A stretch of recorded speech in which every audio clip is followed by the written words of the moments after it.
Fellas, say goodbye to Chuck Sherman the boy. I am now a man. I highly recommend you join the club. We are doing the wild thing all night. Acid house music. Hey, what's up, everybody? This is Sherm. Sherman, I cooked all this food. Is that all you gonna eat? General Sherman realized and understood the importance of house music. So, do you know anything about techno? No. Listen. Get it on. Hey, what's up, everybody? Welcome back to another brand new episode of Sherm in the Booth. I'm, of course, your host, Sherm. Today is Wednesday, September 23rd, 2020. This is episode 128. I am so excited about this one, guys, for a multitude of reasons. Not only is he one of my personal favorite producers and one of the biggest in Chicago, this guy is known on a worldwide level and someone who's really earned his stripes over the past decade. Episode 128 features the man, Tombz. And this was a great one, guys. We got the full story of where he came from, where he's at now, and his plans for the future. We discuss his early inspirations for loving music and what it was like growing up in the Midwest. Now, he actually started in a punk and metal band, and they were really successful touring around. But at about age 25, he had to shift gears and became an electronic music producer, hence the birth of Tombz. Now, it's been quite the musical journey in electronic music arena for Tombz. In 2012, they released their first EP. The genre was called Witch House, and if you go back and listen to it, you will find out right away. It's actually pretty crazy. Fast forward to the past 8 years, guys, and he is released on some of the biggest labels in the game, including Nightbase and Country Club Disco. Now, like I said earlier, Tombz has really earned his stripes in the scene as a DJ and a producer, and has collabed with some of the biggest artists in the game, and also some notable Chicago artists like Birthday Party and John Summit. But now, looking forward, he has a good vision of what he wants for the music, and it's really important to him, and we had a great conversation on this. He doesn't want it to be this or that. He wants it to be Tombz, and I think that's so cool that you gotta stay in your lane and you gotta stay true to the music you love to make, man. One of the best parts of this entire interview, guys, was going deep in the discussion on mental health in the electronic music industry. Over the past couple years, it's really been brought to a higher level where people are talking about it and sharing about it. And the one thing that still is tough is on social media, which is such an integral part of having a successful brand and career in the music industry, is that there are people who project and don't share. And we really want more people sharing how they're feeling right now. With coronavirus putting everybody on the bench, this is a time where we need to all be helping each other out and not competing against one another. So that was a really powerful conversation, and thank you for sharing on that note, Tombz. But again, guys, this guy is without a doubt one of the most successful Chicago producers, and I'm such a huge fan of his sound, and I'm so excited to see what he does for the rest of this year and into 2021. But enough of me talking, guys. Let's hear it from the man himself. This is episode 128 with Tombz. All right, Tombz, my man. Thank you for taking the time. I'm excited to be here right now. You've come up on the show. You're one of those guys that I kind of been waiting to ask, actually, because honestly, in my eyes, man, you've had so much success, and it means a lot for you to come on and take the time. But you've come up, Birthday Party, Ose, so many of the Chicago producers that have looked up to you, whether it be musical influence, some of the AO guys, Flaninho. And when I told some of my friends I'm interviewing Tombz, my little brother actually, he's a huge Nightbase fan. We saw you at Park West earlier this year, and I told him Tombz tonight, and he goes, "You fucking kidding me, man?" And I was like, That's awesome. So, ton of respect for you, man. Thank you for coming on the show. I'm really excited. Of course. Thanks for having me, man. I appreciate it. And yeah, shout out to Birthday Party and Ose and AO and all the Chicago guys, Gerard. This is musically absolutely one of the best cities there is. Yeah, absolutely, man. I want to ask you first and foremost, where does the name Tombz come from? I did my research in the past. I know it's been around for a while. What is the story there? So the easiest way to explain it is, this has been a project since like 2012, maybe even 2011. Yeah. When it first started, it up until 2 years ago or so, I had a partner named Tom. Okay. He stepped out on mutual reasons. He's doing his own thing, so we're all good. But we started it together in 2012. We were making vastly different music. The style was kind of like, it's called like Witch House, which is kind of like a combination of like really weird hip hop and like industrial and just generally like creepy, weird ass music. And so when we were coming up with names all the way back in 2012, we literally like there's a guy. Honestly, we kind of ripped someone off. There's a guy named Rituals, and he spells it with a Z. And so I was like, okay, well the word Tombz is really cool. Let's just do Tombz with a Z. And it stuck. After we kind of got into doing the dance music thing when we transitioned, we thought about changing it several times, but it was just more of a hassle than it was worth. And the music's always kind of had like a dark edge to it, so I've just kind of tried to make it fit. Definitely. So you were producing this type of music, or back in the day before you even came up with the name. So the name stemmed from the style of music then. Yeah, it literally stemmed from just trying to come up with a dark and creepy name that would look catchy if we ever had it on flyer or something like that. Yeah, no, it's great, man. And the way you design your logo too and everything, I think it's awesome. It's all encompassing of your brand. Thanks, man.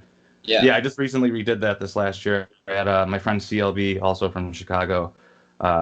He finally helped me, re-envision it. We kind of went for like an old school comic book look. So we got a bunch of the horror movie elements and stuff added in there that I was excited about. Is CLB, he's a graphic designer as well as a producer, DJ. You got to have it all these days, right?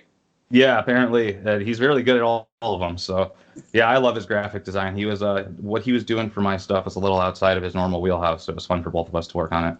Yeah, that's awesome, man. So I was reading today your whole history. That's why I got into the beginning of Tombz. You came from Milwaukee, right? Is that where you're born and raised? No, so I mean, I don't need to give my whole history, I guess, but yeah, I was born in Long Beach, California. Grew up in like Rockford, Illinois. After I'd moved when I was a kid, and then when I graduated high school, I moved to Milwaukee. I lived up there for about 10 years after high school. I moved up there because just playing in bands and things with people who lived up there. And honestly, where I grew up kind of sucked ass. So, lived in Milwaukee for 10 years, and then I moved down to Chicago, like I said, almost 3 years ago now. Wow, that's awesome. Do you still have your family up in Wisconsin then? They're all still in Rockford. When I was in Wisconsin, when I was in Milwaukee, it was just because of music related things for the most part. And at a certain point after high school, all of my friends lived there, so it made sense for me to live there as well. Yeah. And then I started Tombz when I was in Milwaukee after I'd been there for a couple of years. Nice, man. Well, you mentioned you were involved in punk rock when you were growing up. When did that first come into your life, or music in general? Oh man, I mean, I was hopping around in really garbagey bands all through middle school. I luckily had a bunch of friends who were into punk rock and playing guitar and drums and things like that when we were super young. So I started playing in bands in middle school. In high school, I was in a metal band for most of high school that did decently well. We would like travel and play shows in like Wisconsin and Indiana and stuff. That's nice. I got into like hardcore and punk rock music when I moved to Milwaukee, and I was playing in bands from the age of like 18 up until 25. Wow. And one of them luckily kind of caught on. I was in a band called Focused Minds for I had to have been at least 6 or 7 years. We were like a Milwaukee hardcore band, and we got really lucky and signed. And as far as hardcore music goes, the record label wasn't like making us money or anything, but was enough to get us touring. So I spent a good 5 or 6 years, traveling the country most of the year, just like playing, basement shows and VFW hall type shows and things like that. Yeah. For sure. I did that up until I was like 25, and I kind of had to stop because it was just, there's really, no money in there unless you really somehow luck out. And, doing it for so long, turning 25, I kind of got to the point where I was like, man, I got to figure out some other shit. And luckily dance music was a really nice way to transition out of that because it gave me something that was like less angry and more fun. Yeah, man, I know. And that reminds me actually of, let's say, and Steve Gerrard. People come from so much history of metal and rock and punk, and then make this, what I would say, an unorthodoxly smooth transition into electronic music production. Yeah, I mean, and ultimately, it made a little more, it was a little more relatable back when I was like doing like heavy trap and things like that, because the music was so much more aggressive. But like coming from playing punk rock shows where like you're having a good show if everybody's beating the shit out of each other, that same feeling, that same feeling translates when you're playing dubstep and trap and you have everybody like headbanging and going off. And, even when I transitioned into doing house music, being able to control the vibe of the people in front of you is what the whole thing's all about. And I swear all of the best DJs I know and all the best music makers I know come from a background of playing other music, because they already have that ingrained in their brains how to like work a crowd before they're even, putting out dance music at all. I love that. That live visceral aspect is so important, and it translates to the studio in ways that's hard for people to understand that haven't done it before. So I know exactly what you mean. Yeah, absolutely. Fun story too. I know Osei because of punk rock. Me and that dude ran into each other at Spring Awakening like 5-6 years ago, and we recognized each other's T-shirts and got to talking. Turns out he'd like seen my band play a number of times. What? Yeah, and then we like lost touch, and I ran into him when I played LA for the night bass party I did in LA, because he was out there going to Icon. Then we lost touch again and ran into each other at, I think, Spring Awakening, and we finally traded numbers and like stayed in touch with each other. But yeah, we literally became homies just because of our punk rock shirts we were wearing at a festival. Dude, that's awesome. No surprises there. Well, when you were growing up in Wisconsin and in those years, like electronic music, that must have been mid 2000s and then getting into the early 2000s, really the boom of dance music, right? Were you listening to that? For like, how did that transition happen for you from being in a punk rock band to being a part of that time where electronic music was growing so rapidly, and then deciding, you know what, I want to actually produce this music, I need to get Ableton, and so on and so forth? Yeah, so I mean, I'll try to keep this as like short as possible, I guess, because it could go on for a while. But like, sure. I mean, I was always listening to dance music on and off throughout like my childhood. Whenever I'd hear something dancey, it would catch my ear. I remember like my parents had like the Jock Jam CDs or whatever we'd listen to. So I always thought stuff like, Banga Boys and shit like that was like really hype. Yeah. And then like when Eiffel 65 came out, I thought that was really cool. Yeah. Daft Punk, things like that. But as I got older, that was always something I kind of kept to myself, because nobody in my punk rock circles really was into that sort of stuff. Right. But I always, I was always interested in it. And then when I finally kind of stopped doing the live music thing and actually started transitioning into DJing and all that stuff, the attitude carried over and the work ethic carried over, which is something I really enjoyed. So, we were coming up in Milwaukee.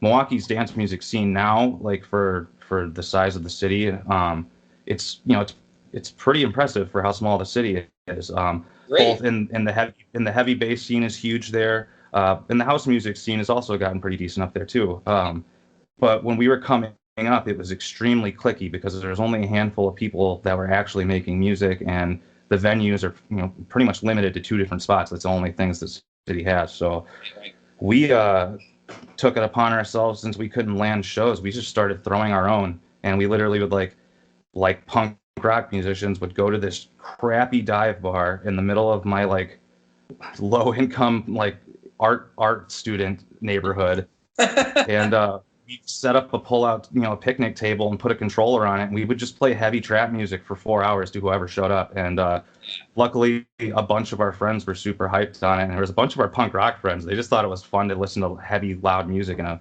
bar. Right. But yeah, we would throw DIY parties all the time, to the point where they finally started booking us at the clubs because we were making so much noise playing these garbage parties. Yeah, it was cool. It's from there we got involved in the Milwaukee club scene. We started playing some of the bigger shows up there, like the Miramar Theater. We had a residency at Site 1A for several years. Yeah, it was really cool to see that city grow and to be part of. I don't know how much influence we necessarily had, but I'd like to think, between our friend groups, we'd carried around with us throughout every stage of that. We always had people showing up, and we always had friends at every show. So that's awesome. The punk rock side of me doesn't really care how much influence we had. We had our friends and we had a good time. So I think it was worth it.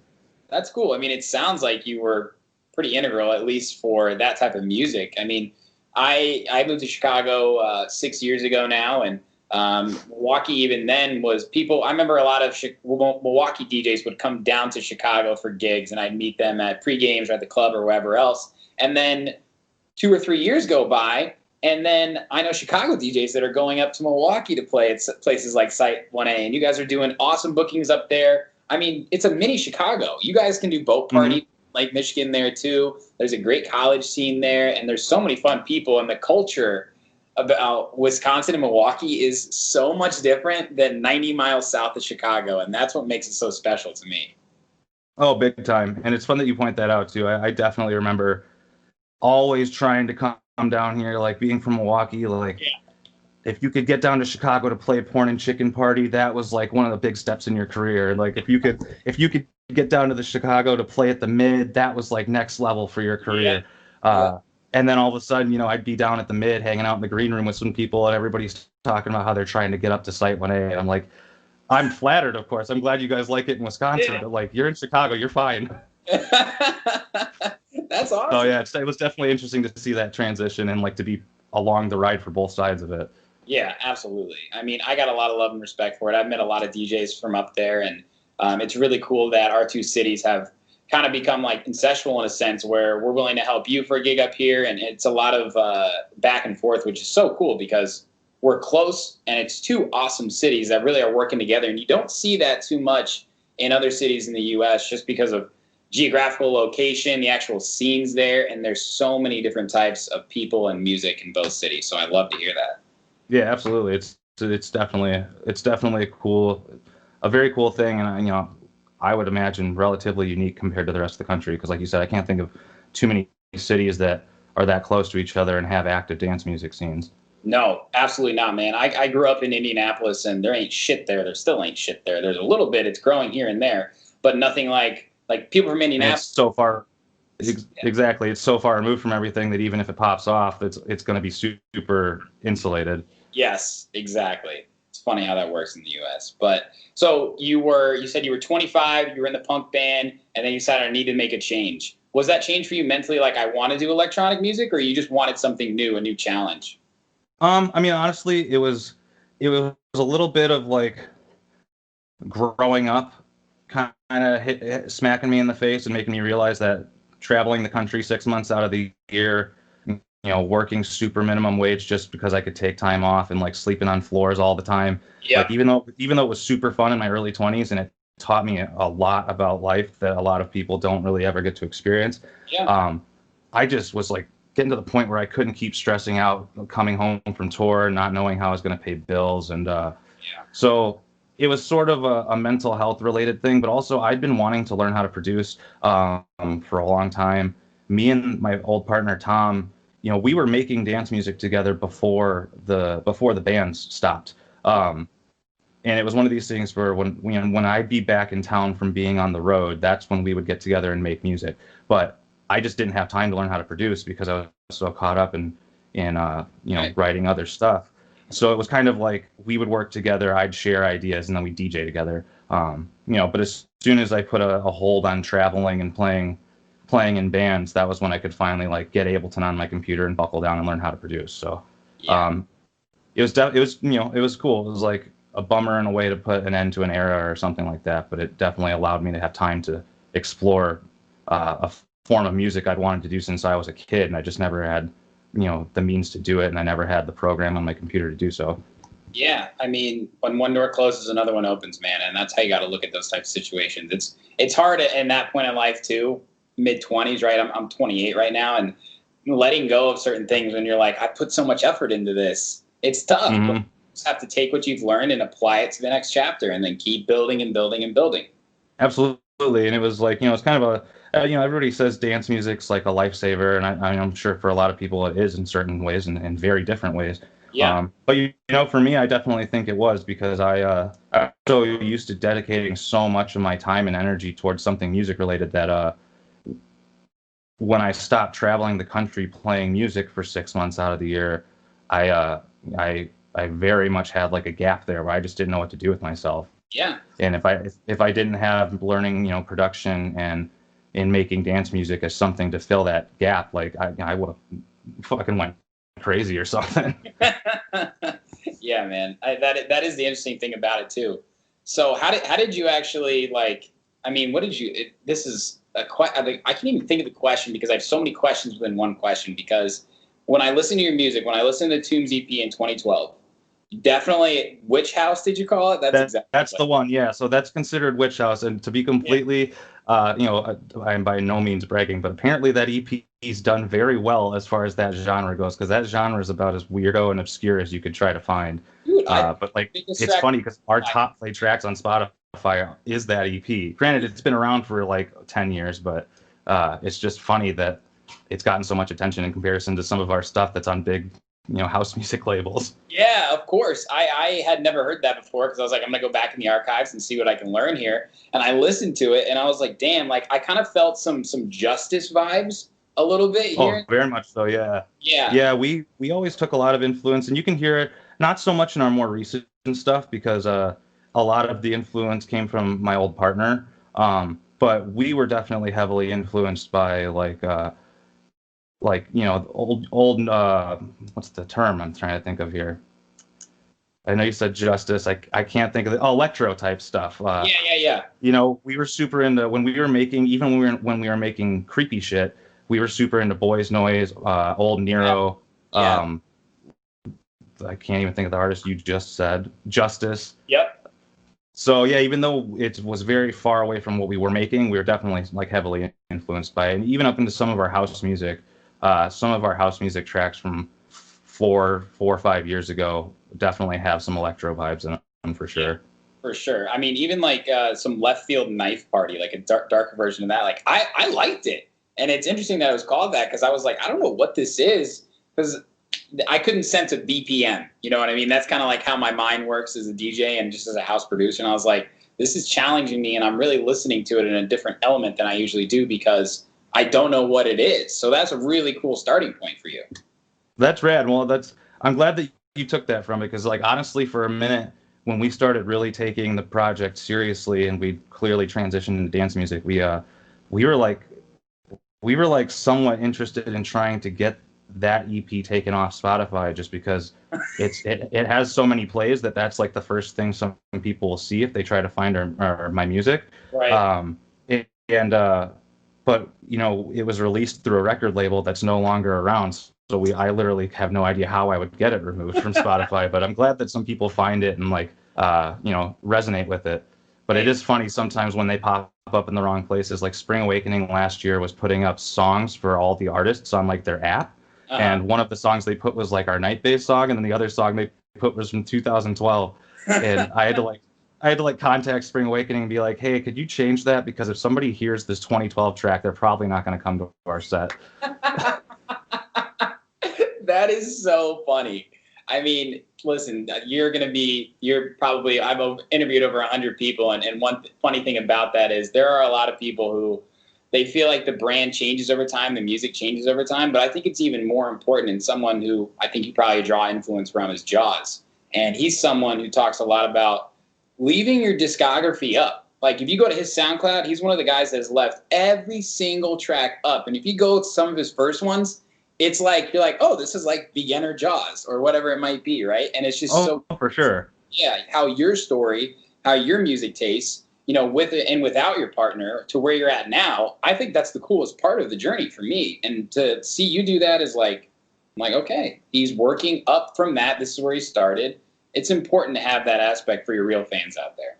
Definitely, and I'm glad that you resonate with that because it's something that I do too. And I won't lie. I think there's been 1 or 2 times where like when we were taking things really seriously, we might have done a little bit of cleanup, like maybe took out some of our like trap songs that just were like objectively not good. Not even like stylistically, just actually poorly made songs. Like we might have cleaned up some tracks here and there, but I ultimately made the decision to like leave everything up that was at least worth listening to because I always enjoyed doing that too. I remember when I was really into trap music, and I'd go to like Uzi's page and I would just go all the way back and I'd start on Trap Shit Volume 1 and I would just listen all the way up to his most recent stuff. And for an artist like that, who's, you're really not making that complicated music, it's trap beats, but it was cool to see his progression. So I like to go do the same thing with my work. I don't always revisit those old songs or play them, but song that, somebody was super into because I've seen artists do that and it really bums out that one fan. And I don't really give a shit if my image isn't the most tidy and up to date and clean, because I'd rather that the fans who are into that stuff have something to go find. Yep, your music speaks for your brand, man. So I want to run through it here, right? So 2012 Tombz EP comes out, right? 2015, seeing you releasing music again. It's this bass house trap vibes, Truth with Technicolor and Jangala. I was like, man, that was a fun one. Yeah. Yeah, we were super into we were slowly making the transition into house back then. But I remember I developed this obsession with Jungle Terror from getting super into Wee-Wack and Wee-Wack. It was Valentino Khan and shit. And so some of those tracks were us doing this really weird combo of whatever trappy house we were doing mixed with me just essentially trying to make Wee-Wack music. But it was your spin on it. Yeah, absolutely. We kept it weird and kind of dark and gritty, and I definitely think some of that definitely translated into the some of the house music we made, especially when it was more bass house oriented. Of course. And 2017 comes around. That was kind of the era when Drezzo and people like that were starting to blow up, right? We got some G House vibes, Rituals with Metacentric and Bomba.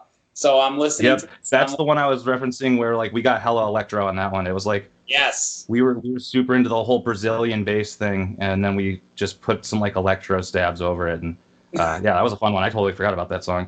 Hey man, I do my research. And then of course 2018 through today, really where things picked up, where you guys kind of developed this sound and still evolving, right? I mean, of course, Night Bass EP, the Sick EP, big moment for you guys. I mean, it's Night Bass, man. I know you guys know that, and everybody who knows Night Bass knows the significance of that label, and we'll talk about that more. Country Club Disco, Space and Time, another Night Bass EP. Shout out to Birthday Party, the feature on Public Enemy, Exterminate, one of my favorite Tombz tracks. Not to mention Hood Politics, On Fire. I just had DJ Susan on, man. That's the person I forgot. I think we mentioned you, too.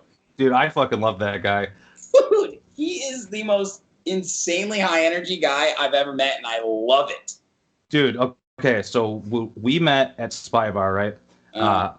And he was doing a Hood Politics takeover, and we'd met very briefly through John Summit.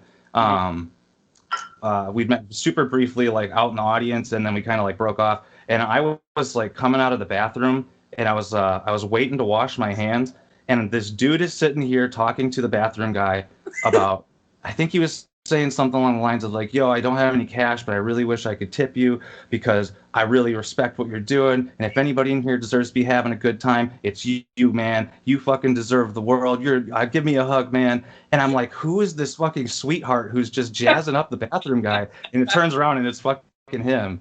Yep. And the rest of the night, me and him just got hammered, and we're giving each other hugs all night, talking about how much we loved each other. We literally just met. That he's wild. I love him. My most favorite interviews, and I was a big fan of him already, and I was I think I love this guy. Yeah, we haven't really talked since he was in Chicago, but every once in a while he'll just comment on one of my pictures and be like, "Love you, King," and I'm like, "Thanks, man, that made my day." You feel it, but On Fire, huge track for you. I mean, not to mention 3-6, another Country Club Disco that's released, man. Again, I want to acknowledge you on that. As a hot, I mean, quite the journey, right?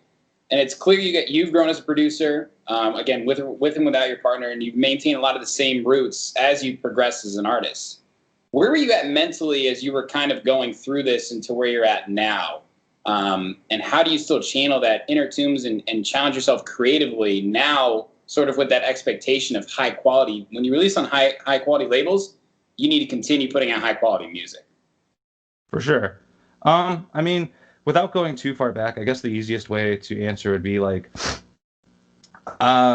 as long as what we're making is what we want to be making, it's always worked. And, back when we were, I'm only really going to go as far back as the trap stuff, because essentially we stopped making creepy music and started making dance music because the creepy stuff just, it became something that we were forcing, and we had friends that wanted us to DJ their parties. And, if we were going to DJ parties, we wanted to make our own music. We didn't want to just be the Witch House guys who were also DJing trap music. It didn't really make any sense. So, you know, when trap got to the point where like we weren't really having fun with it, you know, it was kind of the same thing with like me getting out of punk rock. Like I loved it. I loved all the time I spent with it, but I just wasn't that angry of a person anymore. Yeah.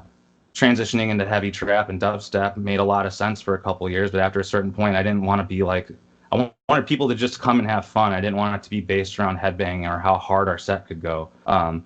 That's where I developed a really big love for house music, which I've been into the whole time, but we never tried DJing it and making it, and we really resonated with that quite a bit. And then from there, you know, we kept trying to stick to that ideology that as long as we were having fun doing it and it felt good to play, then that we were doing the right thing. So like when we got that first Night Bass EP, we were still sort of figuring out our sound. The songs on there are a little varied in how they sound, but as soon as we landed that, we knew like, okay, let's take this shit seriously and like really try to figure out what we want to sound like. And I think over the next couple of years, we kind of found this sweet spot where we didn't want to be known as the bass house guys either. We wanted to be known as the dudes who made house music that sounded like Tombz.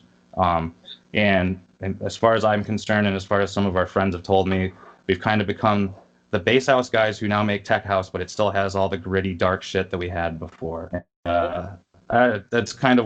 always been the vibe that I've liked. I want to make stuff that like keeps you interested, has a definite atmosphere to it, but it's still, I don't know, hits hard enough that makes you want to move around and you know, play DJ sets that feel more like a journey than just like a bunch of tracks slewed together. So anytime that's felt forced, I'll take a step back and I'll start reevaluating. And you know, me and my partner got really good at hashing that out.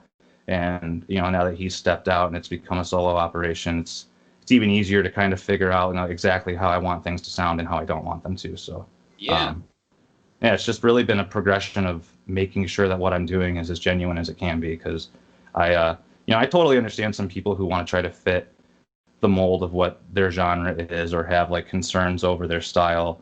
But, you know, I'm old compared to some of these dudes, and I don't particularly have the time to sit and cater to other people, nor does the little punk rock guy in my brain care to do that either. It's always been, you know, if it makes me feel good and it makes me happy, then I'll keep doing it.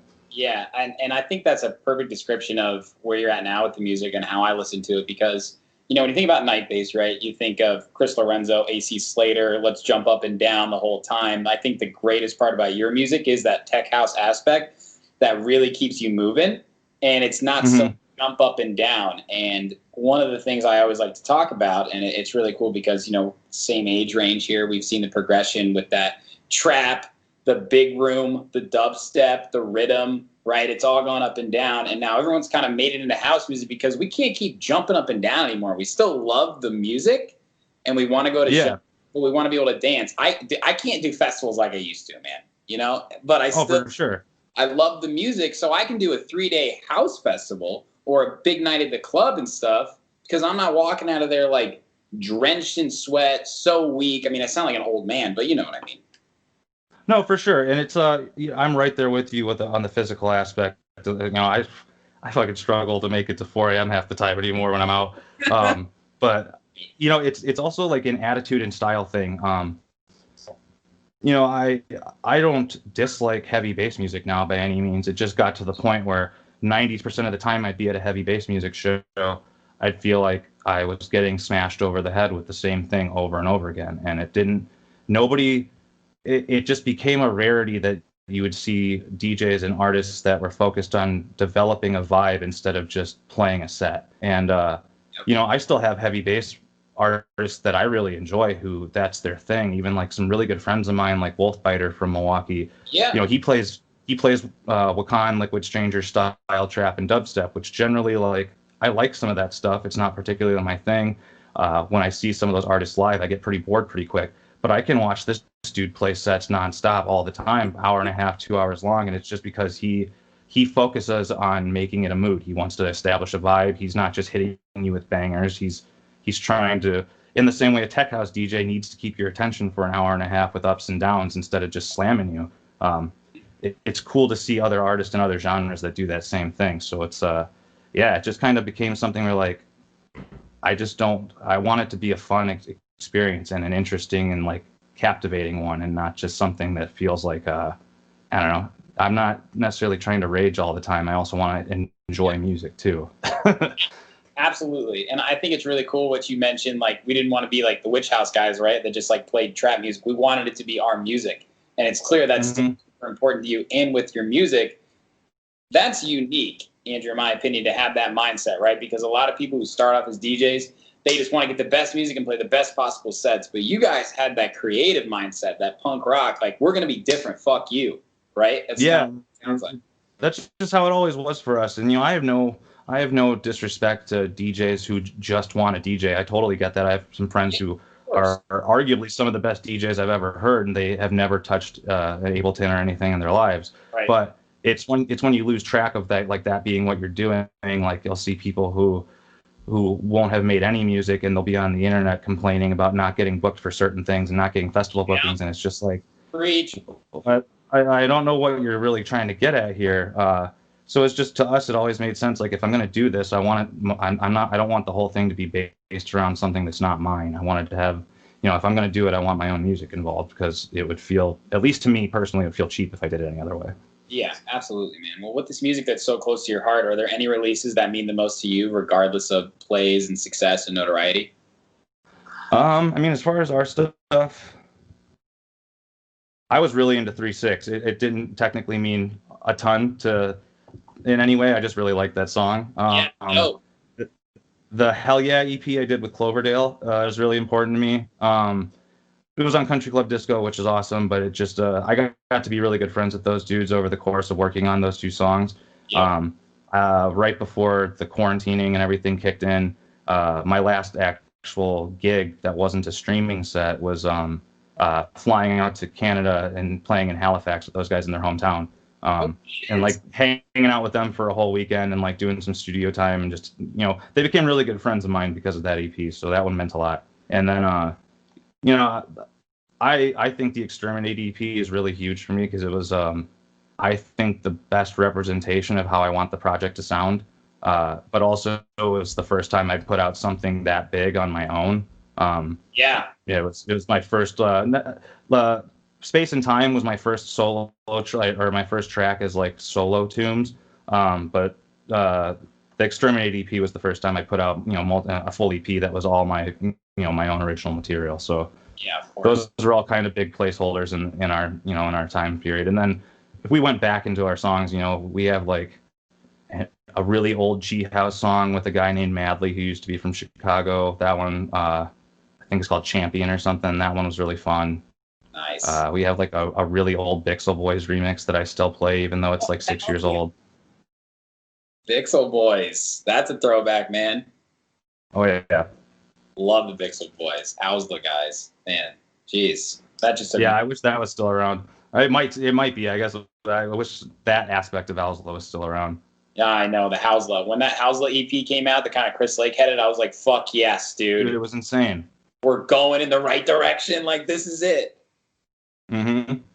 That was quite the time to be alive. Jesus, I remember that. And that, what's so funny about that? Chris Lake had been around for a long time.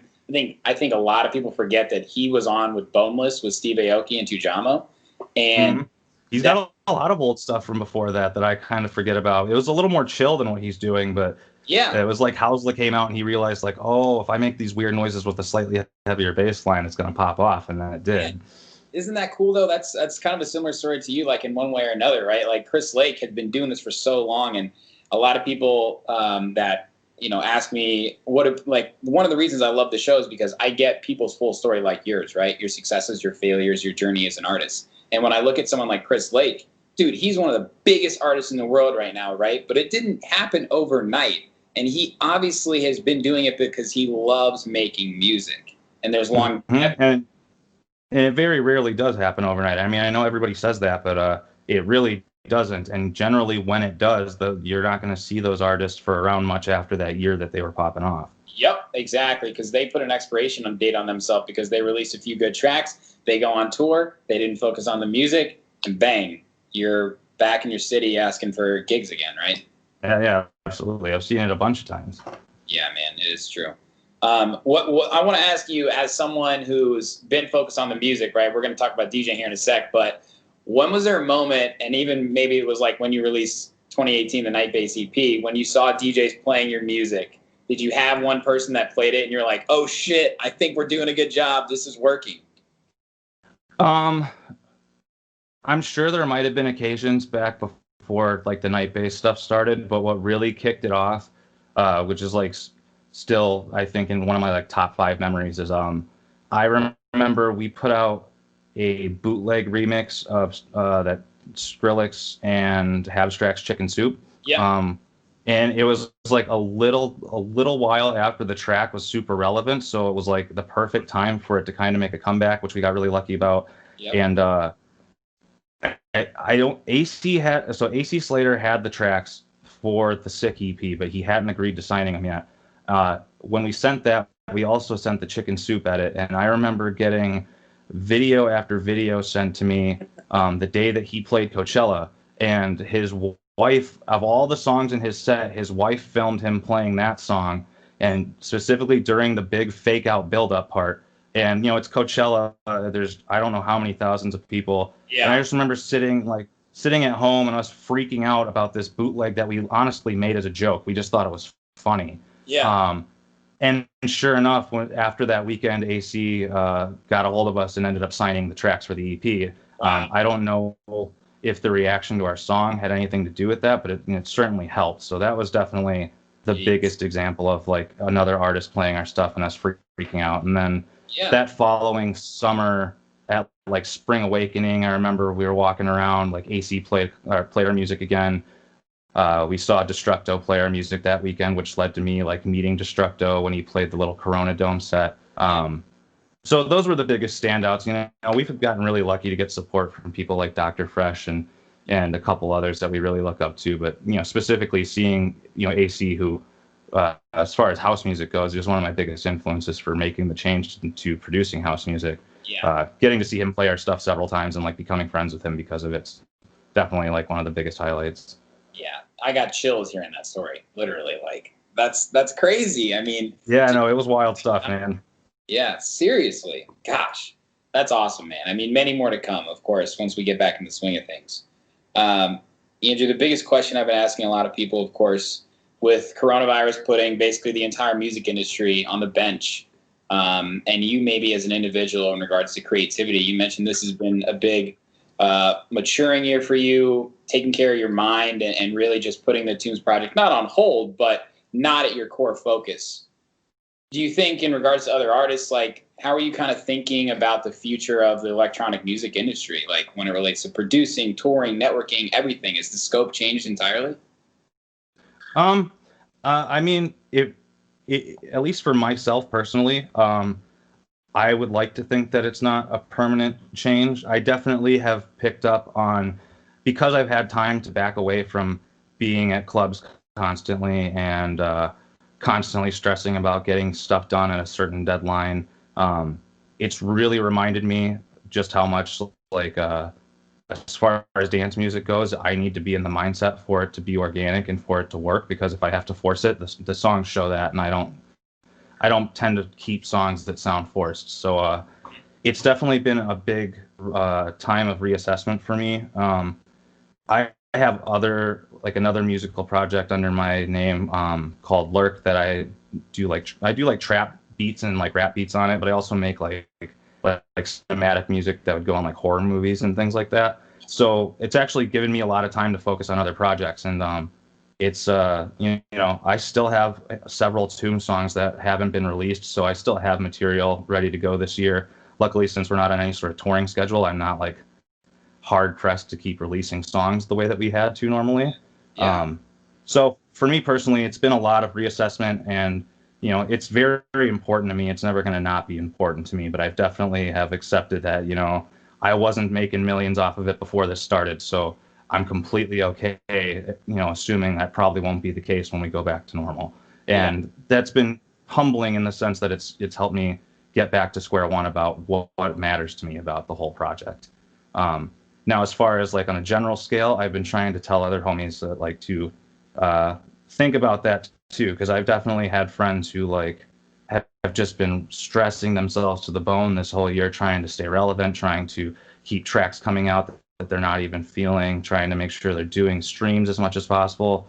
And as a business person, I respect the hell out of them for it. But as their friend and someone who cares about mental health, it's just not healthy. And it's not healthy for so many people who weren't necessarily making a living off this before to continue to just like, I don't know, overwork themselves over something that's very much on hiatus right now. So I'd like to think that eventually we'll get back to normal. And I'd like to think that when we do get back to normal, people are going to take what we've learned over these months in several ways, not just the dance music, but in general, and come back to it in like a healthier, more focused way.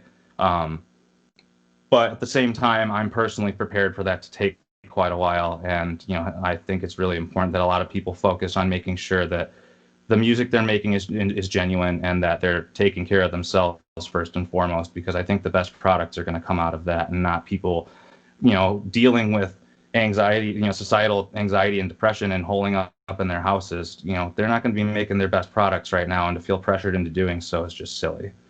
Totally. I mean, how many times does creativity stem from that live experience, whatever it might be, right? With outside with people at a show. I mean, I remember sometimes I love musicals.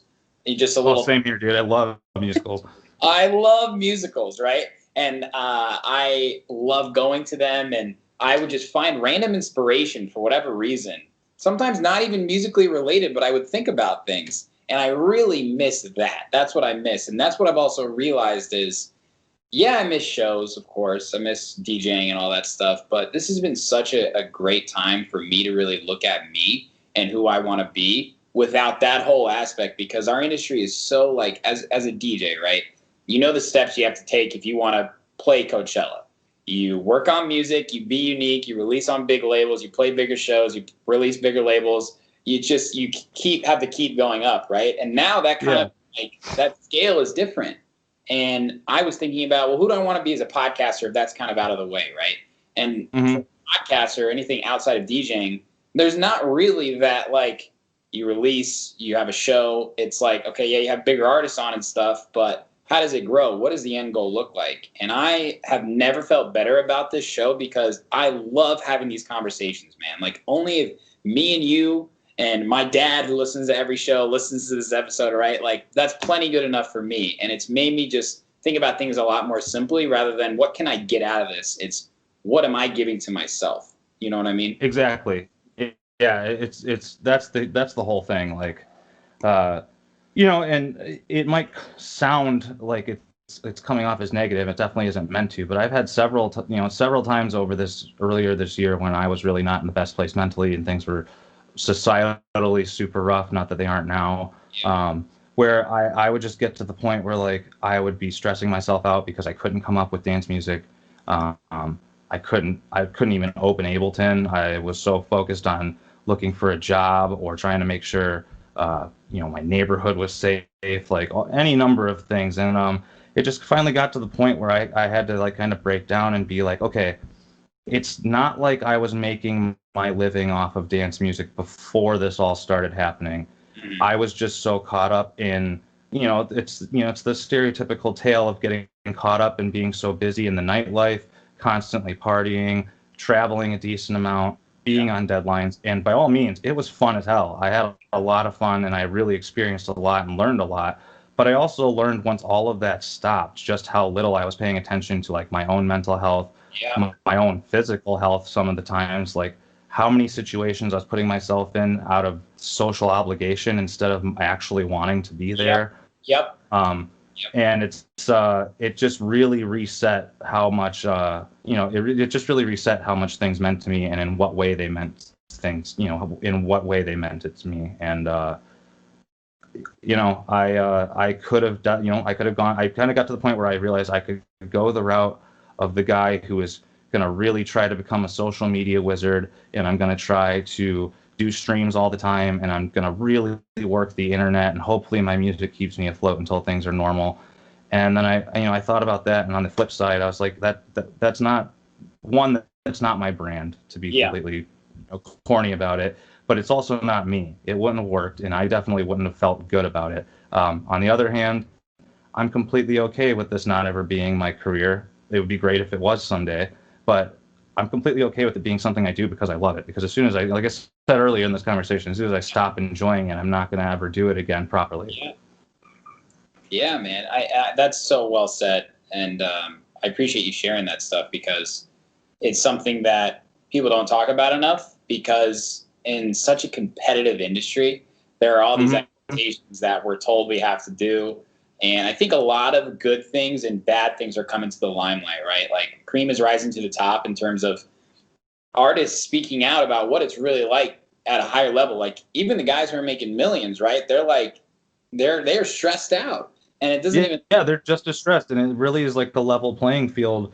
You know, obviously not necessarily in like the financial sense, but when you can see somebody, you know, not to bring them up again, but like when you can see somebody like Chris Lake who's having just as hard of a time trying to figure his shit out as the guy, you know, in the middle of nowhere who's just been making house music for fun and happened to land a few shows, like it's really humbling. And it's something that I think needs to be talked about more. Like I've had several friends this year who they've gone down that rabbit hole of overworking themselves and freaking out because they felt like they weren't being productive enough. And it was all a product of, you know, towards the beginning of the year, you see so many of these people who would get on the internet and be like, if you're not coming out of this quarantine with 15 new songs, then you're a fucking poser. And it's just like, no, dude, some people are literally having existential crises right now. Maybe back off a little bit and realize that, like, if working yourself to the bone and staying as productive as possible is working for you personally, by all means, get after it. Like, I really appreciate that some people can function like that. But I've also watched really good friends of mine who have, like, come to me and been like, yo, how did you flip this around? Because I'm like in a hole now and I feel terrible to the point where I don't even want to make music anymore. And it's really sad to see that. And a lot of that is a product of people not talking about it or not wanting to talk about it. And, you know, maybe in the beginning of the year I could understand that, but we've been at this shit for 6-7 months now. So it's kind of something that should be discussed. Absolutely, man. And that's what I've been trying to talk about as much as I possibly can, is like the mental health aspect. And I think kind of the egg cracked with Avicii, right? And better or for worse, a lot of things have come out of it. I mean, making music is a creative process, man. And if you think about some of this shit, like artists that don't get famous until after they die, to me, there's a similar concept there with anything in creativity. You put so much into it, you get nothing in return, and then people, after you're gone or you quit, are like, why'd you stop? Where'd you go? You were great, right? So acknowledging for the work they're putting in on any level is so important. And I'm right there with you, man. It's a tough time. And I think that's kind of, you know, we talked about before we went on air, it's social media aspect. People are projecting on social media to be sharing. And that's what's scary about it right now to me, is because without any information, people are saying what they think. People are saying what you should and shouldn't do. One of my biggest things, Andrew, is practicing what I preach, right? So I don't have one person who doesn't do what I say, not say to do, but, you know, I just want to actually be the person that says who I am. You know what I mean? Yeah. It's definitely been a climate of you know, like you said, projecting instead of sharing. And when it comes to information in general, we've unfortunately, you know, we've reached an area where people don't want to have discussion. They just want to be right about whatever it is they said. And that's, I mean, I don't necessarily want to get into the politics of it, because that could be an entire hour podcast on its own. But when it comes to politics and when it comes to just things happening in the world in general, doesn't even have to be politically related. No progress comes out of that sort of thinking, and no sort of forward motion comes from people demanding that they're right. And we've gotten to the point where people just want to be right. They don't want to share ideas. They don't want to have discussion. They just want to be correct to the point, you know. And that comes back to your point with, you know, in the music industry and things like that. People start, you know, like I said, when people were projecting at the beginning of the year, you know, if you're not making this much over quarantine, yada, yada, it's like, do you really mean that? Or are you just being harsh on yourself so you feel a bit like less bad about like needing to be productive or something, you know? And I get it to an extent, but when it turns into you being an asshole or like completely demeaning somebody who might be having a real hard time, that's when it needs to be reassessed, and you need to back up and kind of think about what it is you're doing. Like, how are you benefiting anybody around you, and how are you benefiting yourself by speaking like that to other people? Yeah, absolutely. And gosh, I'm in a similar boat too, man. I was like, what do I do? How do I continue to stay creative? What do I tell my friends? I'm asking my friends similar things, right? And we're all kind of asking each other what to do. And I think what we have to do is stop asking what to do. It's like, let's talk about what's going on, and then solutions might come up. And absolutely. And figuring out what you need to do too is like, a lot of people, I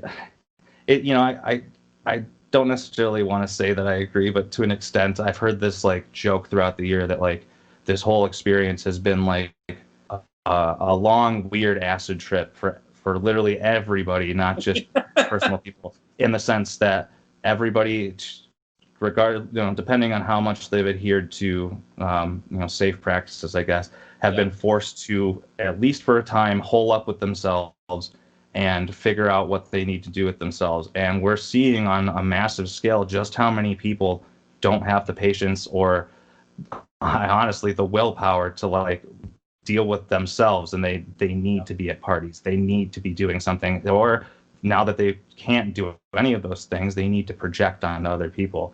And at the end of the day, whenever people come to me to talk about this, the first thing I'll say is, I won't even talk to them about music. I'll be like, hey, when was the last time you just took a day to like read a book, or to play that video game that you miss playing, or to go for a fucking walk? And 9 times out of 10, the people that are stressed the most realize that they haven't taken any time to themselves. And, I understand staying productive and how that makes people feel good, but also we are in a culture currently that discourages, for some weird reason, we discourage this whole idea of taking care of yourself. Unless you're actively looking for information on doing so. And that's all I've been trying to encourage people is to like, you're not going to be of any productive use to anybody if you haven't figured out how to take care of yourself first. Yeah, amen. And that's something I always talk about is the oxygen mask rule. When you're on the airplane and the oxygen mask comes down, the mom or whoever has to put it on first so that they can help other people. And I think everybody needs to understand it's as simple as that. You can't go helping others or telling other people until you have your shit taken care of, until you can breathe. And that's the word that needs to be spread is really helping yourself before you can help others. Yeah, absolutely. And, I really hope that more people, take the time that we have here to do some of that, because with how scary the world situation is and how stressful the American situation is, I can't imagine waking up every day and having to face all the modern stresses that we're going through without having a firm grasp on my own mental state. I can't imagine being so glued to this idea that I need to have dance music be the end all be all to my personality that like I can feel completely lost right now, because that would just be a horrifying thought. So hopefully people are taking some time to really, take care of themselves and to make sure they know what they're trying to go for, especially with how different everything is now. Yeah, absolutely. So what's the plan for the rest of the year for you? So like I said, the Tombz stuff, I have an EP ready. 2 original songs, one with an old friend of mine from Milwaukee named Mind Control, another one with Cloverdale. So that's going to come out sometime. I'm still kind of trying to figure out labels possibly for it. I have a remix for CLB that I did earlier in the summer. I'll probably be self-releasing that sometime soon. And then, I have a couple. I'm actually making more drum and bass currently, so might have a couple drum and bass songs coming out. And then, I've been working a lot on my side project. I have like a full-length album coming out of like horror movie music under my side project. So that's something I'm looking forward to. That'll be out sometime in October. But I'm just trying to get back on the horse and making music. You're finally back into like a normal routine of like working a day job after having super uncertain first half of the year.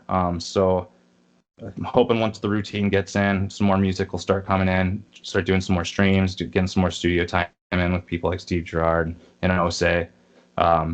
Just trying to get back on a routine and getting music coming out on a regular basis, but making sure that when that does happen, it's in the right way. I love that, man. If you guys go to the Music Garage and hang out with Steve, let me know. I'd love to come hang out and see you guys. Well, I definitely will. I swear I'm invited every single week, and half the time I just don't even see the text. So it'll definitely happen. I know, man. And if you go there with Steve, you're not leaving for 12 hours. So you got to get that mentally ready, right? That is absolutely true. It's a whole undertaking if I'm meeting him there. Oh, man. Well, Andrew, this has been such a pleasure. I want to thank you again and acknowledge you again for all your hard work and success as a producer. And thank you for sharing, some of these deeper things you've been going through, because it's really important that we all tell our story so that people can relate. Even if it's one person that you made a difference for or feel like they can relate, that's what it's all about, man. Well, thank you, man. I appreciate you having me, and I really appreciate you asking questions like that because, one, boring generic interviews are the worst. And two, it's important. It's we don't have other than using our Twitters to try to share information, we only have so much reach. And if you're somebody who's like not necessarily glued to social media, you can only invest so much time into sharing ideas that way. So I really appreciate you asking questions about real shit that does need to be talked about. And I hope more people feel encouraged to be open about that sort of thing, because it's no secret that mental health is something that really needs to be focused on as a species, but especially in the dance music scene. And it's definitely something that I think we all need to come out of this more aware of. And if we want to get back to partying and having as good a time as we were before, we're only going to benefit from, by doing so as better people. Absolutely, man. I think the scene's going to come back bigger and better and more passionate than ever. And I'm right there with you. I'll be front row as soon as I can too, bro. Me and my brother, all right? Hell yes. I can't wait. Awesome, man. We have a good one, and thank you again. You too, buddy. Take care. Thank you so much. Easy, Andrew.